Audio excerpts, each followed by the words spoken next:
ഈ അദാനി മുതലാളി സ്വന്തം കമ്പനി വികസിപ്പിക്കുന്നതിനെ കേരള വികസനം എന്നെങ്ങനെ പറയും? കുറച്ച് ഉളുപ്പ് വേണ്ട. അതാണ് ഉളുപ്പ് വേണ്ടേ എന്നുള്ള ചോദ്യം തന്നെയാണ് സത്യത്തിൽ ചോദിക്കേണ്ടത്. നാളിതുവരെ കേരളത്തിൻ്റെ മുഖ്യമന്ത്രിയും പരിവാരങ്ങളും നടത്തിയ വിദേശയാത്രകളുടെ ഫലമായി ഒരു നയാ പൈസയുടെ നിക്ഷേപവും കേരളത്തിലേക്ക് വന്നിട്ടില്ല. വിഴിഞ്ഞത്ത് തുറമുഖം, തിരുവനന്തപുരത്തെ എയർപോർട്ട് എന്ന് പറഞ്ഞാൽ കടലും ആകാശവും നമ്മൾ തീരെഴുതി കൊടുക്കുകയാണ്. ഇപ്പോൾ ഏറ്റവും ഒടുവിൽ ലോജിസ്റ്റിക്സ് കൊച്ചിയിൽ, ഇപ്പോൾ കളമശ്ശേരിയിൽ ആ അദാനി മുതലാളി 600 കോടി അദ്ദേഹത്തിൻ്റെ ആവശ്യാർത്ഥം ഒരു കമ്പനി തുടങ്ങുന്നു. ആ കമ്പനിക്ക് മുഖ്യമന്ത്രി പോയി തറക്കല്ലിടുന്നു. എന്നിട്ട് നമ്മൾ കേരളത്തിൻ്റെ വികസനം എന്ന് ആർത്തു വിളിക്കുന്നു. ഈ വിരോധാഭാസമാണ് ഈ ഓണത്തിൻ്റെ തൊട്ട് മുമ്പ് മലയാളി തിരിച്ചറിയേണ്ടത്. വിഴിഞ്ഞം തുറമുഖത്തിൻ്റെ വികസനത്തിന് ഫണ്ട് അദ്ദേഹം മുടക്കും. 2, തിരുവനന്തപുരം വിമാനത്താവളത്തിൻ്റെ വികസനത്തിന് ഫണ്ട് മുടക്കും. ഈ 2 സാധനം ആരുടെ? ഇത് പൂർണ്ണമായി അദാനിയുടേതാണ്. ഞാൻ പറഞ്ഞ PPP പോലും അല്ല. കേരളത്തിലെ വ്യവസായ ചരിത്രത്തിലെ നിർണായകമായ ഒരു ചുവടുവയ്പ്പാണ് ഇന്ന് നടക്കാൻ പോകുന്നത്. അതായത് കളമശ്ശേരിയിൽ അദാനി ലോജിസ്റ്റിക്സിൻ്റെ ഏതാണ്ട് 600 കോടി രൂപ നിക്ഷേപം വരുന്ന ഒരു വലിയ പ്രോജക്റ്റ്, അതിൽ അദാനി നിക്ഷേപിക്കുകയാണ്. കേരള സർക്കാർ പറയുന്നു കേരള സർക്കാരിൻ്റെ വലിയൊരു കുതിച്ചുചാട്ടമാണിതെന്ന്.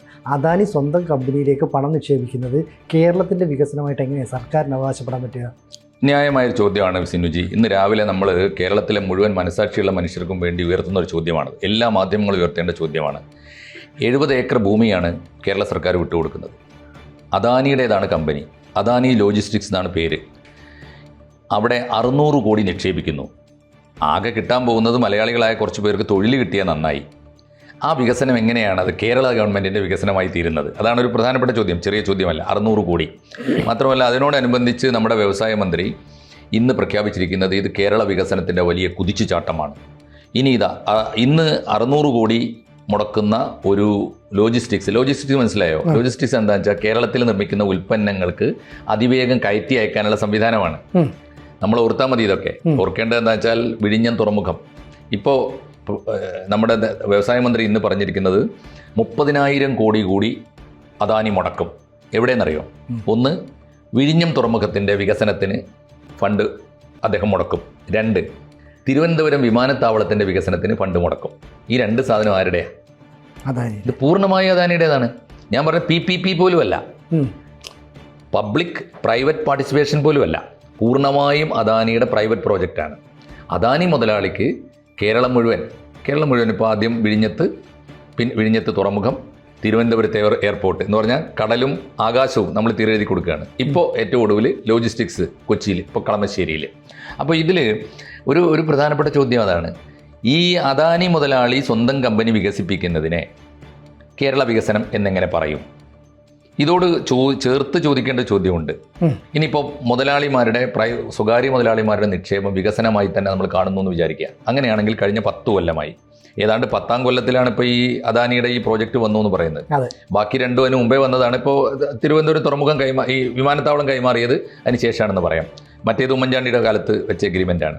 അപ്പോൾ എന്തായാലും ഇപ്പോൾ ഇതിനിടയിൽ കഴിഞ്ഞ 10 കൊല്ലമായി നമ്മുടെ മുഖ്യമന്ത്രി ലോകം മുഴുവൻ നടന്നിട്ട് നിക്ഷേപകരെ ക്ഷണിക്കുകയാണ്. പോകുന്നതിന് മുമ്പും പുറത്തു വന്നല്ലോ വാർത്ത.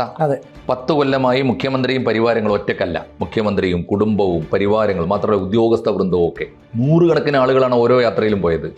ഇവർ പോയത് 25 വിദേശ യാത്രകൾ നടത്തി. എന്തിനാ പോയത്? നിക്ഷേപം കൊണ്ടുവരാൻ. പോകുന്നതിന് മുമ്പ് നിയമസഭയോട് പറഞ്ഞു ഞങ്ങൾ ഇത്ര നിക്ഷേപം, ഓരോന്നിൻ്റെയും ആയിരക്കണക്കിന് കോടികളുടെ കണക്ക് പറഞ്ഞിട്ടുണ്ട്. തിരിച്ചു വന്നിട്ട് പറഞ്ഞു ഞങ്ങൾ ഇത്ര എഗ്രിമെൻ്റ് വെച്ചിരിക്കുന്നു, ലോകമെങ്ങുമുള്ള മുതലാളിമാർ കേരളത്തിൽ നിക്ഷേപിക്കുന്നു. കഴിഞ്ഞ ദിവസം പുറത്തു വന്ന വിവരം നമ്മൾ കണ്ടില്ലേ? വിവരാവകാശ പ്രകാരം KSIDC, ഇതിൻ്റെയൊക്കെ കോർഡിനേറ്റ് ചെയ്യേണ്ട ഏജൻസിയാണ് Kerala state industrial development corporation, KSIDC. അവർക്ക് വിവരാവകാശ പ്രകാരം കൊടുത്ത ഒരു രേഖ ഏഷ്യാനെറ്റ് തന്നെയാണ് പുറത്തുവിട്ടത്. ആ രേഖ കൊടുത്ത മറുപടി, നാളിതുവരെ കേരളത്തിൻ്റെ മുഖ്യമന്ത്രിയും പരിവാരങ്ങളും നടത്തിയ വിദേശയാത്രകളുടെ ഫലമായി ഒരു നയാ പൈസയുടെ നിക്ഷേപവും കേരളത്തിലേക്ക് വന്നിട്ടില്ല. അപ്പോൾ ലോക മുതലാളിമാരാരും വന്നില്ല. പിന്നെ ആർക്കാണിപ്പോൾ നമ്മൾ ഈ നിക്ഷേപം ആകെ വന്നു എന്ന് പറയുന്ന പദം? നിക്ഷേപം വന്നിരിക്കുന്നു. ഇവിടെ ഒരു നിക്ഷേപ സമ്മിറ്റ് നടത്തിയിരുന്നല്ലോ, ആഗോള നിക്ഷേപ സംഗമം എന്നൊക്കെ പറഞ്ഞിട്ട് ഇടയ്ക്കിടയ്ക്ക് നടത്താറുണ്ട്. കുഞ്ഞാലിക്കുട്ടിയുടെ കാലം തൊട്ട് തുടർന്ന് വരുന്ന ഒരു ആചാരമാണത്. അതിൻ്റെ ഫലമായിട്ടാണ് ഈ നിക്ഷേപം വന്നത്. എന്തിന്? അദാനിക്ക് ഇപ്പോൾ എന്താ ചെയ്തിരിക്കുന്നത്? അദാനിക്ക് തുറമുഖം കൊടുത്തു, ഉമ്മൻചാണ്ടിയുടെ കാലത്ത് കൊടുത്തു. അന്ന് ഇടതുപക്ഷം വലിയ സമര പരമ്പരകൾ നടത്തി. പിന്നീട് അന്ന് വലിയ കമ്മീഷൻ ആരോപണങ്ങൾ ഉണ്ടായി. പിന്നീട് കരാറിൻ്റെ എമൗണ്ട് കൂട്ടി വലിയ കമ്മീഷൻ പറ്റി എഗ്രിമെൻ്റ് ഒപ്പുവെച്ചു പിണറായി വിജയൻ വന്നപ്പോൾ. അപ്പോൾ എന്തായി? അദാനി തൊഴിലാളി വർഗത്തിൻ്റെ മുതലാളിയായി. അതെ, ഇങ്ങനെയുള്ള എല്ലാ ഏർപ്പാടും ഈ യുദ്ധം ഇപ്പോൾ ഇവർ ലോകമഹായുദ്ധത്തിലൊക്കെ സ്വീകരിച്ച നിലപാട് പോലെയാണല്ലോ. ആലോചിച്ച് നോക്കൂ, യുദ്ധത്തിൽ സോവിയറ്റ് യൂണിയൻ അപ്പുറത്താണെങ്കിൽ നമ്മൾ ബ്രിട്ടനെതിരാണ്, സോവിയറ്റ് യൂണിയൻ ഇപ്പുറത്താണെങ്കിൽ നമ്മൾ അവർക്ക് അനുകൂലമാണെന്ന് പറയുമ്പോഴുള്ളൊരു നിലപാടാണിത്. അദാനി മുതലാളിക്ക് അനുകൂലമായി. ഇപ്പോൾ അദാനി മുതലാളി ഇടതുപക്ഷമായിട്ടാണ് എഗ്രിമെൻ്റ് വെച്ചതുകൊണ്ട് വന്നു, തുറമുഖം പൂർത്തിയായി. ആ തുറമുഖത്തിൻ്റെ പാരിസ്ഥിതിക പ്രശ്നങ്ങൾക്കും അവിടുത്തെ പാവപ്പെട്ട മത്സ്യത്തൊഴിലാളികളുടെ പ്രശ്നങ്ങൾക്കും എതിരായിട്ട് വലിയ സമരം നടന്നല്ലോ അവിടെ. അവിടുത്തെ ഇടവകയും ഈ പള്ളിയിലച്ചന്മാരും കന്യാസ്ത്രീകളും ഒക്കെ ചേർന്ന് തൊഴിലാളികളെ സംഘടിപ്പിച്ച് സമരം ചെയ്തപ്പോൾ അവിടെ ഇപ്പുറത്ത് ബദൽ സമരപ്പന്തൽ കെട്ടിയതാരാ? CPM-ൻ്റെ സമരപ്പന്തൽ, സമരം പൊളിക്കാൻ അദാനി മുതലാളിക്ക് വേണ്ടിയിട്ട് ഇപ്പുറത്ത്. അന്ന് രാഷ്ട്രീയമായ കാരണങ്ങളാൽ BJP-യും അതിൻ്റെ ഒരു പങ്ക് വഹിച്ചിട്ടുണ്ട്. കാരണം കേരളത്തിൽ അദാനിയെ പിന്തുണക്കുന്നു എന്ന് വന്നു കഴിഞ്ഞാൽ BJP-ക്കും ബുദ്ധിമുട്ടുണ്ടാക്കും. അപ്പോൾ സത്യത്തിൽ ഇപ്പോൾ അദാനി തുറമുഖത്ത് ചരക്കുകൾ വരുന്നു. ഈ ചരക്കുകൾ ഇവിടെ പ്രോസസ്സ് ചെയ്തിട്ട് തിരിച്ചെടുത്തിട്ട് ലോകരാജ്യങ്ങളിലേക്ക് കയറ്റി അയക്കണം. അതിന് അദാനി മുതലാളിക്ക് ലോജിസ്റ്റിക്സ് വേണം. അപ്പോൾ കളമശ്ശേരിയിൽ 70 ഏക്കർ ഭൂമി സർക്കാരിൻ്റെ ഭൂമിയാണ്, സർക്കാർ കൊടുത്ത ഭൂമിയാണ്. അവിടെയാണ് നിക്ഷേപിക്കുന്നത്. നിക്ഷേപിക്കുന്നത് എന്താ? ഒരു കമ്പനി വരുന്നു, ആർക്കാ ലാഭം? 100% അദാനി മുതലാളിക്ക്. ആകെ ഉണ്ടാകാൻ പോകുന്ന ഒരു ഗുണം നമ്മൾ തള്ളിക്കളയുന്നില്ല. ആകെ ഉണ്ടാകാൻ പോകുന്ന ഒരു ഗുണം, ഈ സ്വകാര്യ കമ്പനിയിൽ കുറേ പേർക്ക് മലയാളികൾക്ക് ജോലി കിട്ടുമെങ്കിൽ, ഇതൊക്കെ അറിയാലോ, ഈ ജോലികളിലൊക്കെ വലിയ വിദഗ്ധന്മാരും ഇവരുടെ ആളുകളും കേരളത്തിലെ വൻകിട കമ്പനികളിലൊക്കെ ജോലി ചെയ്യുന്ന മലയാളികൾ എത്ര ശതമാനം ഉണ്ടെന്ന് നോക്കിയാൽ മതി. ഇതൊക്കെ ലോകവ്യാപകമായി മുതലാളിമാരെ കൊണ്ടുവന്ന് അല്ലെങ്കിൽ ദേശവ്യാപകമായുള്ള വൻകിടക്കാരെ കൊണ്ടുവന്ന് ജോലി കൊടുക്കാനാണ് മിക്കവാറും സംഭവിക്കുക. എന്തായാലും ആ ഒരു ജാഗ്രതയെങ്കിലും പുലർത്തിയാൽ നല്ലത്. പക്ഷേ ഇതിൽ ഓർക്കേണ്ട ഒരു കാര്യം, ഈ അദാനിയോടുള്ള ഇവരുടെ സമീപനം എന്താ? അദാനി ലോകം മുഴുവൻ നടന്ന് ബിസിനസ് നടത്തുന്നുണ്ട്, ലോകരാജ്യങ്ങളിലൊക്കെ തുറമുഖം ഉണ്ടാക്കുന്നുണ്ട് പലയിടത്തും. മാത്രമല്ല ലോകരാജ്യങ്ങളിലെ അദ്ദേഹത്തിന് വ്യവസായ കരാറുകൾ കിട്ടാൻ വേണ്ടി നമ്മുടെ കേന്ദ്ര ഭരണകൂടവും പ്രധാനമന്ത്രിയും ഒക്കെ സഹായിക്കുന്നു എന്ന ആക്ഷേപമാണ് ഇവർക്കുള്ളത്. ഇത് എത്രയോ കാലമായിട്ട് ഇവർ പറയുന്നത്. കാരണം അദാനിക്ക് വേണ്ടിയിട്ട് ഈ കേന്ദ്ര സർക്കാർ വിട്ടുവീഴ്ച ചെയ്യുന്നു, പ്രധാനമന്ത്രി അദാനിയെ സംരക്ഷിക്കുന്നു എന്നൊക്കെ പറഞ്ഞിട്ട് വലിയ സമര പരമ്പരകൾ നടത്തിയ പാർട്ടിയാണ് CPM. അവർ നേതൃത്വം നൽകുന്ന ഈ കേരളത്തിലെ സർക്കാർ ഇപ്പം വീണ്ടും അദാനിക്ക് മുമ്പിൽ കീഴടങ്ങുന്നല്ലേ പറയാൻ പറ്റുള്ളൂ. എത്ര ദയനീയമാണ് ആലോചിച്ച് നോക്കൂ. ഇവർ ഇത്രയും കാലം പറഞ്ഞുകൊണ്ടിരുന്നത്, ഇപ്പോൾ ഇന്ത്യ മുന്നണിയുടെ നേതാവാണ് രാഹുൽ ഗാന്ധി. രാഹുൽ ഗാന്ധിയോട് നമുക്ക് ഒരുപാട് കാര്യങ്ങൾ വിയോജിപ്പുള്ള കൂടുതൽ പ്രധാനപ്പെട്ട കാര്യമാണ്.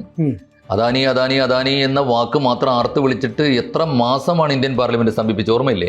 അദാനിയെക്കുറിച്ച് പറയൂ, അദാനിയെക്കുറിച്ച് പറയൂ. ഇത് ആ ഇന്ത്യ മുന്നണിയുടെ ഭാഗമല്ലേ? അതിൻ്റെ കൂടെ നിന്ന് ഒച്ച വെച്ചവരും അതിന് ഒക്കെ പാർലമെന്റ് സമീപിച്ചവരുമാണ് കേരളത്തിലെ ഇടതുപക്ഷവും. ആ ഇടതുപക്ഷമാണ് അപ്പോൾ ഇടതുപക്ഷ പാർക്ക് വേണ്ടിയാണ് ഭരിക്കുന്നത്. നരേന്ദ്രമോദി ഭരിക്കുന്നത് അദാനിക്ക് വേണ്ടിയാണെങ്കിൽ ഇടതുപക്ഷം ഭരിക്കുന്നതോ? കേരള ചരിത്രത്തിൽ എടുത്തു നോക്കൂ. കേരള ചരിത്രത്തിലേക്ക് ഏറ്റവും വലിയ നിക്ഷേപം കൊണ്ടുവന്ന മുതലാളി ടാറ്റയല്ല, ബിർളയല്ല. ബിർള കൊണ്ടുവന്ന ഒരേ ഒരു വ്യവസായം നമുക്ക് ഓർമ്മയുണ്ട്, അത് മാവൂരിലെ ഗോളിയൂർ അയോൺസ് ആയിരുന്നു. അത് സാക്ഷാൽ EMS ഭരിക്കുമ്പോൾ കൊണ്ടുവന്നതാണ്, കമ്മ്യൂണിസ്റ്റുകാരിന് കൊണ്ടുവന്നതാണ്. അത് കുറച്ച് കാലത്തേക്ക് നന്നായി പ്രവർത്തിച്ചു, കുറേ പേർക്ക് ജോലി കൊടുത്തു, നല്ല ശമ്പളം കൊടുത്തു. അവർക്ക് കേരളത്തിൻ്റെ പാരിസ്ഥിതി മുഴുവനും, കേരളത്തിലെ കാടുകളിലെ മുളകൾ മുഴുവൻ വെട്ടിത്തീർന്നപ്പോൾ കുറഞ്ഞ വിലക്കാണ്, 1 രൂപയോ മറ്റോ ആണ് ഒരു ടണ്ണിന് അങ്ങനെ കൊടുത്തിരുന്നത്. തുച്ഛമായ വിലക്ക് കേരളത്തിൻ്റെ മുള മുഴുവൻ വെട്ടി തീർന്നപ്പോൾ ഇപ്പോൾ ഒന്ന് സഞ്ചരിച്ച് നോക്കൂ, കേരളത്തിൽ എവിടെയെങ്കിലും മുളയുണ്ടോയെന്ന്. മുള വെട്ടി തീർന്നപ്പോൾ അവർ ആ കമ്പനി പൂട്ടിക്കെട്ടിപ്പോയി. അപ്പോൾ ആ ഭൂമി പോലും ഇപ്പോഴും കേരള ഗവൺമെൻറ്റിന് തിരിച്ച് കൈമാറിയിട്ടില്ല. അത് വലിയ ഡിസ്പ്യൂട്ടും തർക്കവും നടക്കുകയാണ്. ഭൂമി പോലും നമുക്കൊന്നും ആയിരക്കണക്കിന് ഏക്കർ ഭൂമിയാണ്. അപ്പോൾ ഞാൻ പറഞ്ഞത്, ഇങ്ങനെ മുതലാളിമാരോടുള്ള ഒരു ദാസ്യവേല പുതിയ കാലത്ത് സത്യത്തിൽ പണ്ട് തന്നെ കേരളത്തിലൊരു വികസന മാതൃക അതാണ്, EMS-ൻ്റെ കാലം തൊട്ടേയുള്ള വികസന മാതൃക. ആ മാതൃകയിൽ കേന്ദ്ര ഗവൺമെൻറ് മുന്നോട്ട് പോകുമ്പോൾ അതിനെതിരാണ്.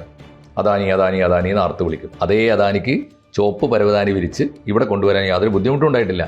ആലോചിച്ച് നോക്കൂ, കേരളത്തിൻ്റെ തലസ്ഥാന നഗരിയിലെ ദേശീയ പ്രാധാന്യമുള്ള തുറമുഖമാണ് നമ്മുടെ വിഴിഞ്ഞം.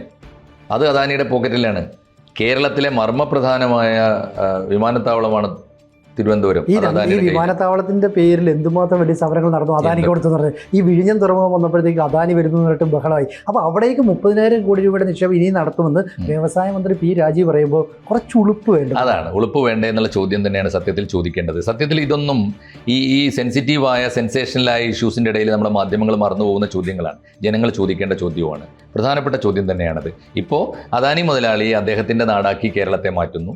കേരളത്തിൽ മർമ്മപ്രധാനമായ വരുമാനം ഉണ്ടാക്കുന്ന മേഖലകളൊക്കെ സെക്ടറൊക്കെ അദ്ദേഹത്തിൻ്റെ കയ്യിലാണ്. തുറമുഖം, വിമാനത്താവളം. ഇപ്പോൾ ഇനി ചെയ്യുന്നത് കയറ്റുമതി, അതാണ് ലോജിസ്റ്റിക്സ്. അതിനൊക്കെ ഭൂമി കൊടുക്കുന്നത് നമ്മുടേതാണ്, നമ്മുടെ ഭൂമിയാണ്. ആലോചിച്ച് നോക്കൂ. തുറമുഖത്തിന് വേണ്ടി കൊടുക്കുന്നത് ഈ അടിസ്ഥാന സൗകര്യങ്ങൾ ഒരുക്കി കൊടുക്കുന്നത് നമ്മളാണ്. നമ്മുടെ പണിയാണത്. ഭൂമി നമ്മൾ വിട്ടുകൊടുക്കണം, അടിസ്ഥാന റോഡ് നമ്മൾ ഉണ്ടാക്കി കൊടുക്കണം, ആവശ്യമുള്ള നിർമ്മാണ പ്രവർത്തനത്തിന് വേണ്ടിയുള്ള മുഴുവൻ കല്ലും മണ്ണും നമ്മൾ കൊടുക്കണം. അത് മാത്രം നോക്കിയാൽ മതി. കേരളത്തിൻ്റെ പാരിസ്ഥിതിക രംഗത്ത് എന്തുമാത്രം നാശമുണ്ടായി. അവിടെ നമ്മുടെ ജൈവ ആഘാതം വേറെ, കടൽ ജീവികൾക്കും കടലിൻ്റെ പരിസരത്തിനും തീരദേശത്തും ഉണ്ടായ പ്രശ്നം, മത്സ്യത്തൊഴിലാളികളുടെ പ്രശ്നം, ഇതൊക്കെ അവഗണിക്കുന്നത് അദാനി മുതലാളിക്ക് വേണ്ടിയാണ്. ആ അദാനി മുതലാളി 600 കോടി അദ്ദേഹത്തിൻ്റെ ആവശ്യാർത്ഥം ഒരു കമ്പനി തുടങ്ങുന്നു. ആ കമ്പനിക്ക് മുഖ്യമന്ത്രി പോയി തറക്കല്ലിടുന്നു. എന്നിട്ട് നമ്മൾ കേരളത്തിൻ്റെ വികസനം എന്ന് ആർത്തു വിളിക്കുന്നു. ഈ വിരോധാഭാസമാണ് ഈ ഓണത്തിൻ്റെ തൊട്ട് മുമ്പ് മലയാളി തിരിച്ചറിയേണ്ടത്. ഈ തട്ടിപ്പാണ്.